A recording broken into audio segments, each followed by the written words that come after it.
নমস্কার বন্ধুরা, আজকে আমরা নিয়ে এসেছি নতুন আরেকটি ভিডিও নিয়ে। 2024-এ কিছুদিন আগে আমাদের লোকসভা ভোট হয়ে গেল।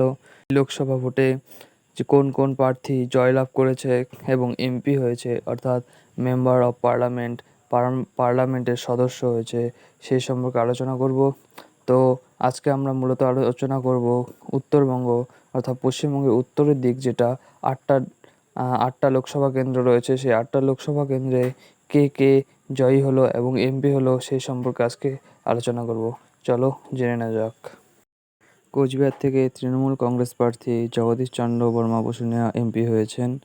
মনোজ টিকা আলিপুরদুয়ার লোকসভা কেন্দ্র থেকে বিজেপি থেকে এমপি হয়েছেন। ডক্টর জয়ন্ত রায় জলপাইগুড়ি থেকে বিজেপি থেকে এমপি হয়েছেন।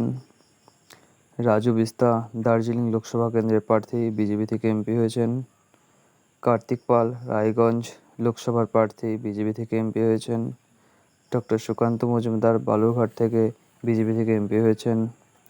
খগেন মুর্মু মালদা উত্তর থেকে বিজেপি থেকে এমপি হয়েছেন।